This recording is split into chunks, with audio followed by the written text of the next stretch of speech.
problemas enzimáticos por los que nazcan los seres humanos, no es verdad. Por ejemplo, enzimas que no las tengan y que sean incapaces incluso de metabolizar la leche, te va a dar diarrea todo el tiempo que le den leche por la ausencia de enzimas que puedan metabolizar la leche y ya está, digamos, ya está. Y nacieron así. Entonces, como también las pseudopolinesterasas y un montón de enzimas que pueden generar este tipo de problemas. ¿No? Ese sería, digamos, otro problema también importante, ¿no? A la hora de hablar de intoxicación. Pero la pregunta del millón es, ¿solo necesitamos entender que existe toxicidad con dosis anormales, grandotas, digamos, en altas dosis? No, con dosis normales, incluso con dosis inferiores, pueden producirse efectos que no son deseados. Incluso, vuelvo a repetir, con dosis normal. Por ejemplo, la atropina es un excelente medicamento para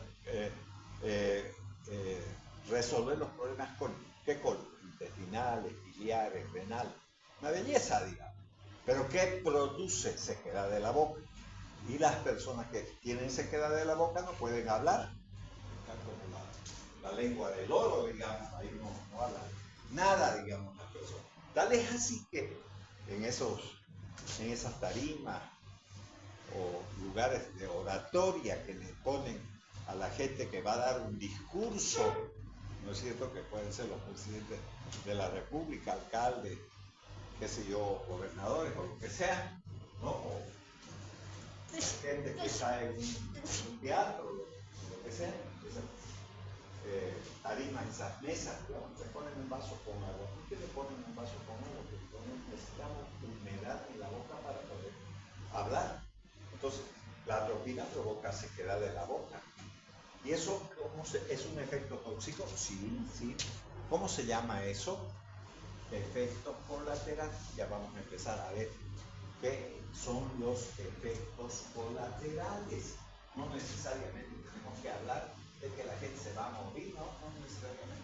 Entonces aquí ustedes pueden ver, esto no ocurre en Bolivia, pero lo he puesto para que sepan que en Estados Unidos existe este número de 911 para llamar, ¿no?, justamente a la gente especializada, que deberían de ser farmacólogos que resuelvan el problema.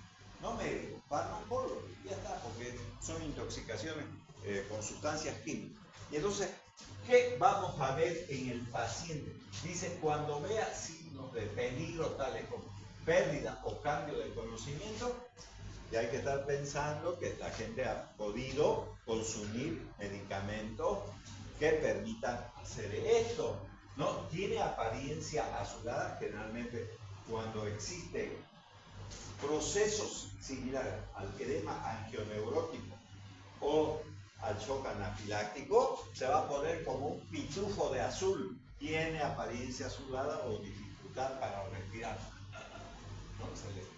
Edema angioneurótico de la garganta, ¿no? Incluso no hay una penetración de dificultad para tragar o deglutir, labios, lengua o cara hinchada. Obviamente ese ser humano está babeando, puede tener problemas de convulsiones. La atropina, por ejemplo, a grandes dosis puede llegar a provocar un estímulo del sistema nervioso provocando convulsiones, además de la sequedad de la boca con dosis normal, urticaria o sarpullido que se extiende rápidamente, habla o habilidad motriz incapacitada, se empeora rápidamente.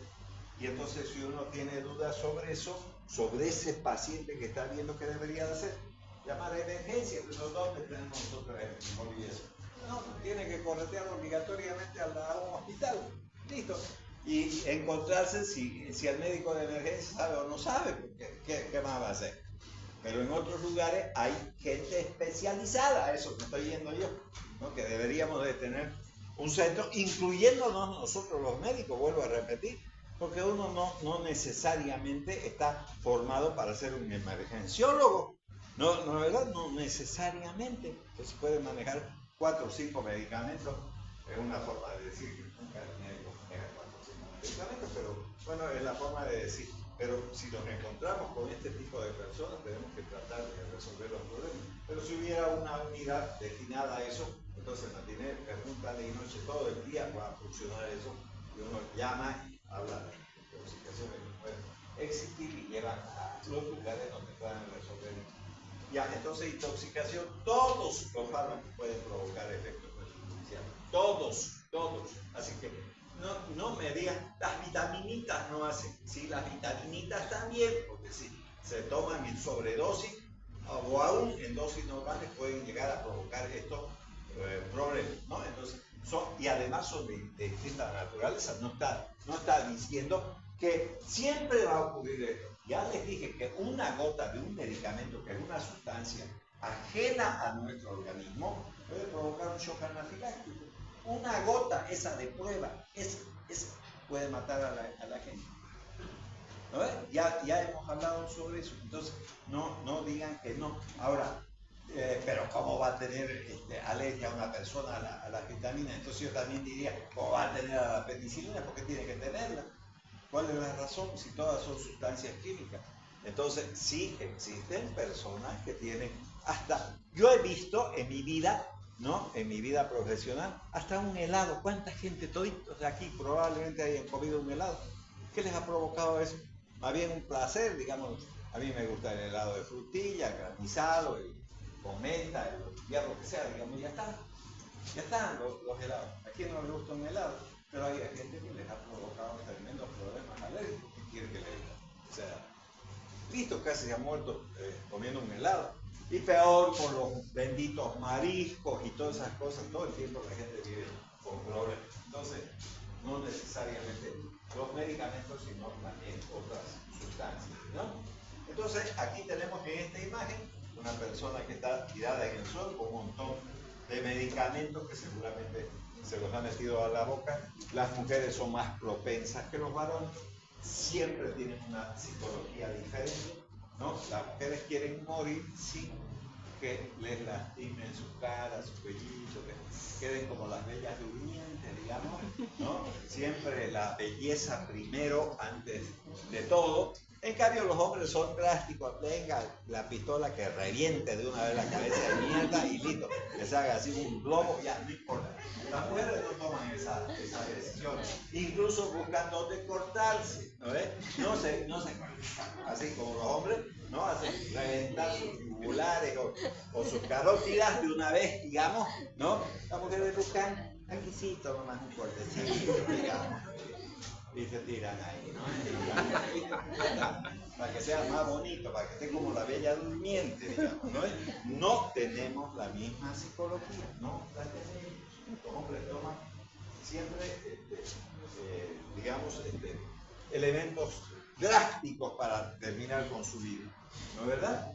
En cambio, las mujeres no lo hacen de esa forma. Ahora, de que me digan, sí, yo conozco una persona que se mató, sí, pues pueden haber excepciones. Pero la norma no es eso, no es así.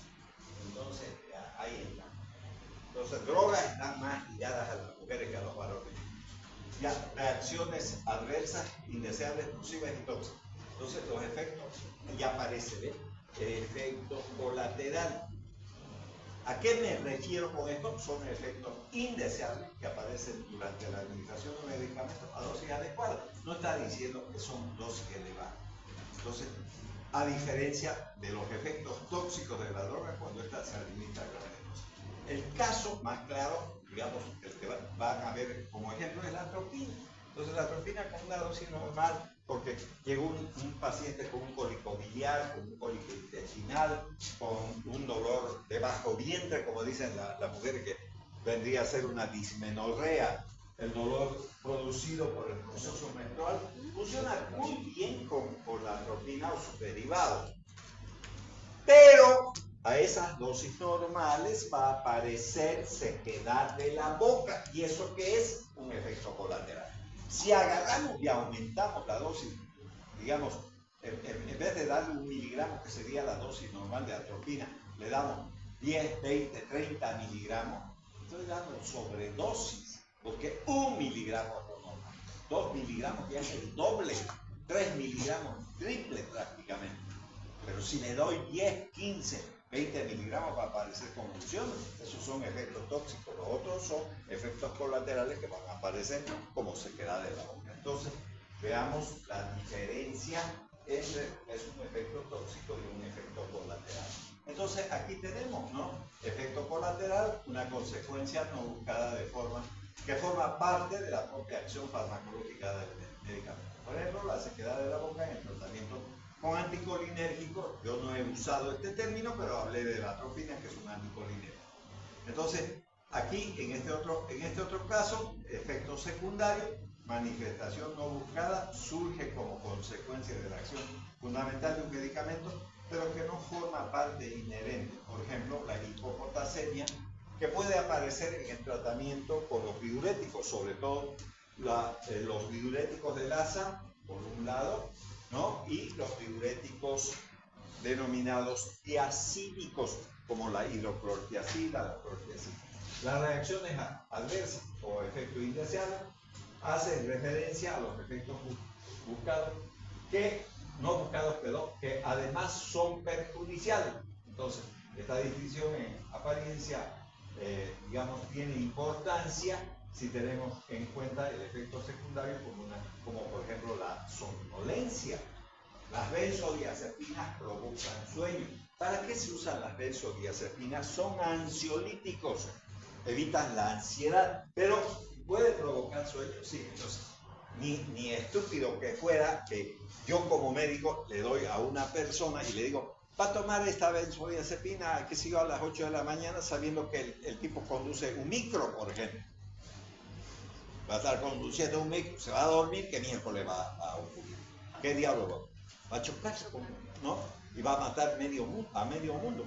Y aún no hubiese un solo pasajero que se choque con otra movilidad, esa otra movilidad va a sufrir la consecuencia y obviamente los pasajeros que están ahí dentro. Entonces eso no puede, ¿no? Entonces, pero puede ser interesante que se duerma. No, porque puede tener un estado ansioso, pero que no trabaje en ese tipo de cosas y además sufra de insomnio y entonces obviamente le va a servir muy bien. Entonces puede o no tener una utilidad grande el hecho de que ese efecto secundario se manifieste. Ya un ejemplo, digamos la atropina, ya les dije, a dosis normales, sirve para detener los cólicos intestinales, alguien que tiene una diarrea, por ejemplo, un dolor estomacal, ¿no? Pero sus efectos colaterales, la sequedad en la boca, ¿no? Por la inhibición de la secreción salival. Esta misma droga, si aumentan a grandes dosis, va a provocar excitación y por lo tanto convulsiones y obviamente una manifestación ya tóxica sería las convulsiones, cosa que no es parte constitutiva del medicamento a dosis normales. En cambio, la sequedad de la boca sí, a dosis normales. No sale, marcador permanente. Sí, bueno, muy bien, pero perjudican. Listo, ahora vamos a ver la iatrogenia también. La iatrogenia es una enfermedad provocada por el médico, por el uso de medicamentos.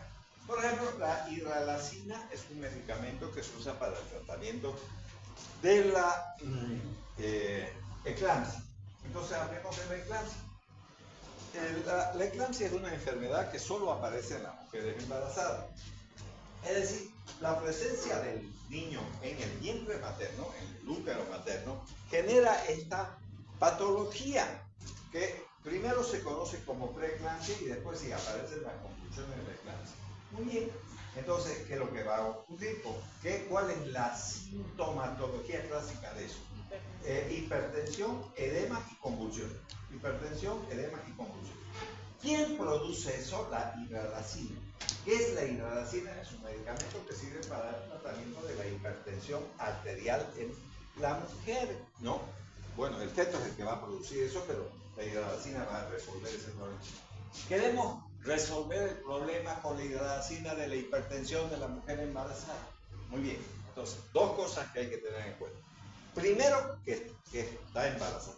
Segundo, que se usa para evitar la eclampsia. Tercero, ese medicamento, si se da a dosis elevadas, tiene mayor propensión de provocar lupus eritematoso, que vendría a ser esta iatrogenia. Entonces, ¿cuánto yo debo de dar? Menos de 200 miligramos sería la recomendación, ¿no? A esa mujer embarazada. Si le dan por encima de 200 miligramos, con rapidez van a tener lupus eritematoso, que eso se denomina en los libros lupus eritematoso light. Van a ver ese término de light, entonces quiere decir que es por medicamento. Muy bien, entonces eso es lo que va a ocurrir con las mujeres embarazadas. El médico en realidad quiere que su paciente tenga lupus. No quiere.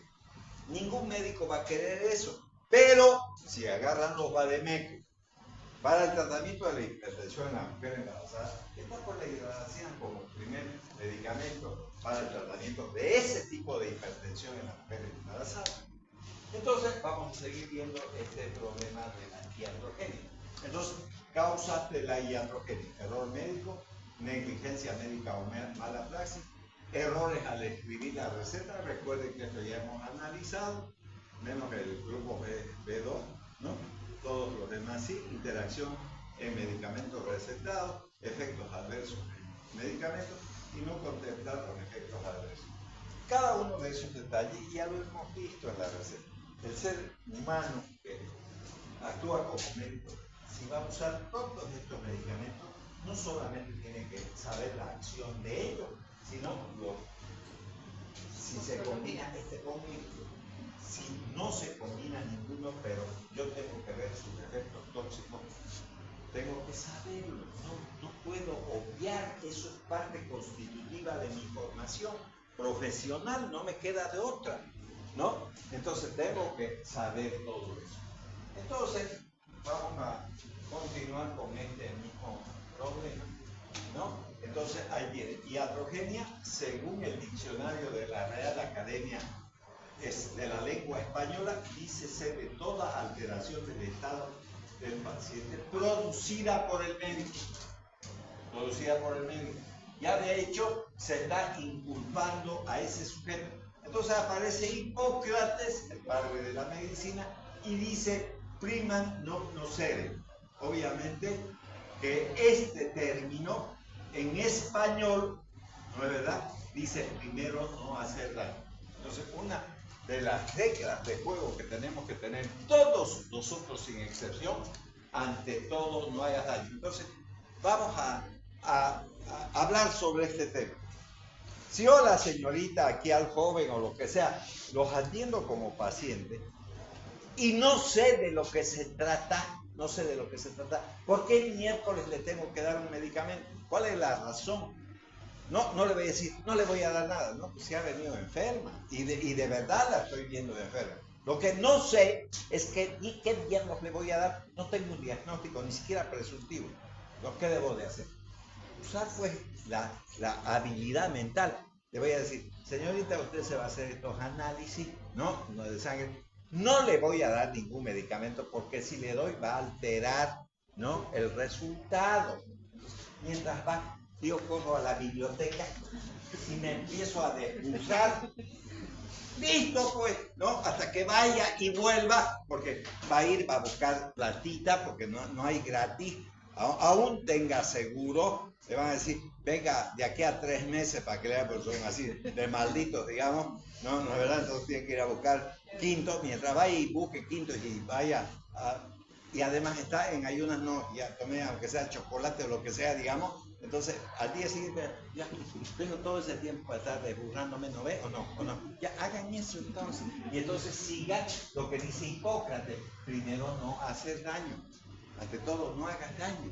¿Por qué le tienen que dar un medicamento? No le tienen por qué. Y explíquenle además, si le doy un medicamento ahorita, que podría hacerlo, va a alterar su orina, va a alterar su sangre, su resultado de ese fecal, lo que sea, y lo va a entender, ya está, ¿no ves? No hagan huevadas, es facilito resolver su problema. Incluso hay unos libritos de bolsillo donde le dicen qué es lo que le debe dar y todo, ya está, ¿no ves? Los libritos, ya está. No se necesita hacer muy bien. Entonces vamos a ver las causas de intoxicación. Ya le dije que eran 3. Oiga, ¿no ves? Usted le da un exceso de dosis, ya está, ¿verdad? ¿No? O el paciente, ¿no? ¿Cree que tomándose más medicamento va a componer? No, no va a componer. Tiene un límite eso. ¿No? Reacciones adversas por dosis comunes, los efectos colaterales, las reacciones antígeno-anticuerpo, buenas noches y todo eso.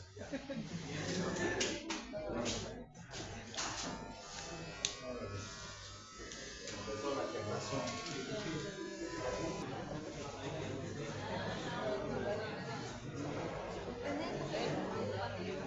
Ya.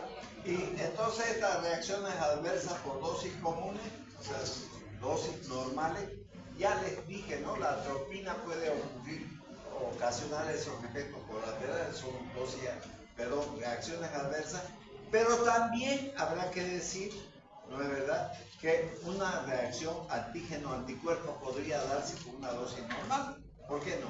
Y los efectos indeseables de origen genético. Hay gente que tiene pues problemas de origen genético, ya le he dicho que hay gente que tiene, por ejemplo, pseudocolinesterasa, que tiene, digamos, deficiencia de la lactasa, por ejemplo, no pueden metabolizar la leche, el azúcar de la leche y ya está. Entonces, miren, medicamento y consumo. ¿Qué puede producir la benzodiazepina? Somnolencia, sueño profundo, depresión respiratoria, apnea, paro cardiorrespiratorio. Los barbitúricos, por ejemplo, fenobarbital, alteración de la conciencia, paro respiratorio, coma, hipotensión arterial y shock. Los antidepresivos tricíclicos, sequedad de la mucosa, ilioparalítico, retención urinaria, midriasis, bloqueo auriculoventricular, extrasístole, taquicardia ventricular, arritmia, alucinación y convulsión en coma. Y la fenitoína, que es un antiepilético, mareo, temblor, psicosis, alucinaciones, vómitos, visión doble, visión borrosa, nistagmo, disminución de los reflejos, osteotendidosis. Entonces, ¿qué estoy viendo ahí? Digamos, los efectos adversos que pueden provocar los medicamentos. Entonces, ahí dice toxicología, ¿no es? La parte tóxica. Entonces, hay que leer siempre todo ese tipo de cosas para poder dosificar. Entonces, el medicamento a los pacientes. Importante tener presente esas cosas. Ahora, sí, los medicamentos pueden provocar efectos teratógenos. Muchos de, generalmente, los medicamentos para el tratamiento de los cánceres producen eso. Ahora, que quede claro también lo que voy a decir. La gente cree que en el momento que está embarazada la mujer, que ni siquiera sabe que está embarazada, ¿no? ¿Por qué? Porque se produce en el día 14 del ciclo sexual. No estoy diciendo en el número 14 del mes, estoy diciendo en el día 14 del ciclo sexual, porque dicen que 28 días dura, entre 28 a 30 días, se está produciendo la ovulación. Si esa mujer tiene relaciones sexuales, ¿no es verdad? Algunas hasta con el olor nomás de los espermatozoides ya se embarazaron, digamos, ¿no? Y hay otras que les cuesta, tienen que ir a buscar la gotita para que se prenda ahí el bicho, el espermatozoide, ¿no? Entonces, ya está. Entonces, ¿qué es lo que pasa? Todavía faltan 14 días para que venga la menstruación, está feliz, pues, ¿no es cierto? Después puede venir en náusea, vómito. Por ahí ella dice que es gastritis, pero una gastritis con patitis y bracitis y todo eso, no es verdad. Entonces es difícil llegar a saber. Entonces puede tomar medicamentos, puede tomar, ¿no? Y entonces uno cree que nacen malformados, que en esa época no nacen malformados. Lo que se producen son abortos, eso se produce. ¿Y cómo va? Tenía que venir la menstruación, ese aborto va a aparecer la menstruación. Ya está.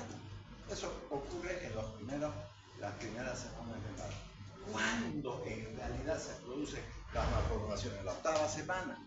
La octava semana se llama semana de, estoy hablando del embarazo, octava semana, no estoy hablando de la primera semana, segunda, tercera, cuarta, octava semana. La octava semana se llama morfogénesis, eso se llama. Entonces, se están formando los órganos. Ahí recién se producen las malformaciones congénitas. las anatómicas, en la octava, a partir de la octava semana. Antes se producen abortos. Si hay aborto, la mujer cree que es menstruación y ya está. Eso es lo que produce. Entonces, ¿no?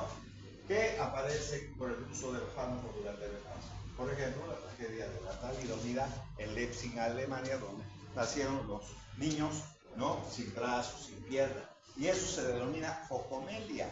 ¿Listo? Porque se parecen a la foca, ¿no? Esa es la bendita focomelia. Entonces, ya, eso fue lo que ocurrió. El diazepam, que es una benzodiazepina, produce labio leporino. Pero no estoy hablando de las primeras semanas, estoy hablando a partir de la octava, ya es grave. La octava semana del embarazo, grave. Entonces, aquí tenemos, por ejemplo, drogas antiepilépticas con efectos teratogénicos. La carbamazepina es una desgracia ser epiléptica, porque tienen que estar tomando sus medicamentos cotidianamente y miren lo que produce. Por ejemplo, la carbamazepina le puede dar a niños con espina bífida, hipospadia, dismorfias, ¿no? Ahora, ácido valproico, espina bífida, hipospadias, cardiopatías, anomalías cráneoencefálicas, anomalías. La fenitoína, droga de primera línea para el tratamiento de la epilepsia, fisura labiopalatina, dismorfia. Si hablamos del fenobarbital, también droga de primera línea en los jóvenes, en los niños, para el tratamiento de la epilepsia, fisura labiopalatina y cardiopatía. Entonces, obviamente que estamos hablando de efectos teratogénicos importantes, ¿no? Si se usan durante el embarazo, y vuelvo a repetir, la epilepsia es una enfermedad que hay que estar consumiendo cotidianamente los medicamentos. ¿Y cuánto puede durar el embarazo? ¿Un día? No, 9 meses. 9 meses van a tener todos los problemas ahí por haber. Entonces, ese es otro problema. Y ahí están las anencefalias, como pueden ver, ¿no es verdad? No hay cerebro, sí, en ese ser humano. Ahí tenemos ese tipo de problemas importantes, ¿no? Ahora, la idiosincrasia. Esto se puede dar con muchos medicamentos, sobre todo con el uso de la primaquina, que es un medicamento para el tratamiento del paludismo. Entonces, si todos aquí tenemos paludismo y todos recibimos primaquina, probablemente nadie tenga anemia. Pero si hay uno que tenga una deficiencia de glucosa 6-fosfato deshidrogenasa, esta deficiencia de glucosa 6-fosfato deshidrogenasa, entonces podrá tener anemia, pero es esa persona que tenga eso. Entonces, ¿la primaquina produce anemia? No, no produce. Pero sí produce si esa persona tiene deficiencia de glucosa 6-fosfato deshidrogenasa. ¿Es la única droga que produce eso? No. Vean, la aspirina también puede producir, la sulfonamida, la fenacetina puede llegar a producir ese mismo problema. Entonces no es que sea solamente una. Entonces, reacciones tipo impredecible, la idiosincrasia, ¿no? La intolerancia, la hipersensibilidad alérgica y la pseudoalergia anafilaxoidea pueden también participar de estos problemas adversos o tóxicos, ¿no? Ya hemos hablado de la idiosincrasia, la intolerancia bajo umbral, es decir, una aspirineta puede resolver el problema a una persona intolerante, pero una aspirina de manera normal puede provocar eso. La alergia, cualquier medicamento puede haber, y la pseudoalergia, como pueden ver, también ustedes pueden participar de ese mismo problema, sin que haya una sensibilidad previa. Ahora, vamos a ver dos cosas también, la dependencia o hábito, ¿no es verdad?, donde vamos a tener la adicción o toxicomanía. Entonces, la gente que está acostumbrada a consumir drogas, primero dice, no me va a hacer nada, empieza con un cigarrito, que es un chuto de esos cargado con droga, ¿no es verdad? No me va a hacer nada, poco a poco va cayendo en esto que está aquí. Entonces, es un estado de intoxicación periódica o crónica por el consumo de drogas cuya característica la siguiente. Primero, una invencible necesidad de seguir consumiendo la droga, obtenida por todos los medios. Entonces, se roban garrafas, se roban la joya, venden los muebles, hasta la casa, lo que sea, digamos, por conseguir la droga. Entonces, Eso, de hecho, ya está. Ese es el número 1. El número 2, entonces vamos a ver. Ahí tenemos una persona que está consumiendo droga, ¿no? Que se suele ver en las películas, ¿no? Después una tendencia a aumentar la dosis. Primero un cigarrito, después vamos 2, 3 y así sucesivamente. Dependencia psíquica, o sea, lo tiene aquí en la cabeza. Solo, ¿me puede regalar un bolivianito, lo que sea? Entran, ¿dónde? ¿A dónde? A los restaurantes, donde uno está tomándose un helado o lo que sea, andan, ¿no? Viniendo, ¿no? Y uno los mira, los ve enterote, no quieren ir a trabajar, es más fácil eso, ¿no? Entonces, ya es porque tienen esa dependencia. Los alcohólicos son iguales, dependencia física, o sea, con el fin de evitar el síndrome de abstinencia. Efectos nocivos para el individuo, hay un desarreglo personal, no se lavan el cabello, no se cortan el cabello, nunca tienen ropa limpia, andan descalzos y después se duermen en las calles, buscan un cartón o lo que sea, están, digamos, en los pasillos, en las puertas. Y efectos nocivos para la sociedad. Nadie quiere encontrarse con un sujeto a abrir la puerta, ¿no, verdad?, de su casa, que esté durmiendo un alcohólico, un drogadicto ahí, ¿no?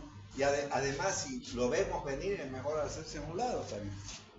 Porque por ahí le tiran hasta su puñalada y le terminan de robar todo. Nadie. Y no es porque le tengamos miedo en realidad al sujeto. Es mejor evitar los problemas y la mejor manera de evitar, si tú estás con la conciencia clara, mejor es retirarse de ese lugar y entonces darle paso a ese sujeto. Entonces eso también es importante, digamos, realizar, ¿no? Cuando estamos enfrente. Ustedes tienen algunos de los esqueletos gordos, estos, ¿no? Ahora, el hábito es diferente. Por ejemplo, una persona que tiene hábitos puede tener hábitos. Los chaqueños, por ejemplo, ¿no? Que les gusta su yerba mate. ¿Y qué problema? A mí me gusta el café, listo. ¿Cuál es el problema? Todos podemos tomar café. Y si no hay café, no voy a ir a matar, no voy a ir a robar, no voy a ir a pedir plata por nada más que una taza de café. No lo voy a hacer. No lo voy a hacer. Es necesario. Sí, que me agrada, ¿no? Si tengo plata, voy y me compro un café, pero si no tengo plata, no me compro ni mato a nadie, ni le pido a nadie, y listo, ya está. Se acabó el problema. Entonces, es un estado creado por la administración repetida de las drogas, los cafeceros, los que toman yerba mate, un deseo de seguir tomando. Si me invitan, yo le voy a decir que sí. Una tendencia escasa o nula a seguir consumiendo el fármaco. Si me dicen no hay más café, además podría, inclusive la doctora o la otra doctora, cualquiera de ellas que fuera mi doctora, y yo tengo hipertensión arterial, me va a decir, deje de consumir café. Me fregó mi cafecito, pero listo, ¿cuál es el problema? ¿No? Si quiero mantenerme bien, voy a dejar de tomar café, ¿cuál es el problema? No hay ninguna necesidad de renegar. Existencia o dependencia psíquica, sí, en la cabeza puedo tener miércoles, termino esta clase miércoles y me voy a tomar una taza de café, es lo que puedo decir, ¿no, verdad? ¿Listo? ¿No? Entonces estoy pensando, estoy teniendo esa imagen del cafecito ahí, ¿no? Como ocurre con esta mujer, ahí tiene su cafecito, está sonriente de ver café, digamos, tranquila, sin problema, ¿no? Después, ausencia o dependencia física, el organismo no necesita presencia de efectos nocivos. Si el café produce úlcera, ¿no? Va a provocar eso, y ausencia de los efectos nocivos para la sociedad. A nadie le molesta. Más bien, por el contrario, socialmente, si hay una reunión, no desea servirse un cabecito de ya está, ¿no es? Porque es un elemento social. Y si fueran chaqueños, que dirían, no querés echar un matecito, ¿no es?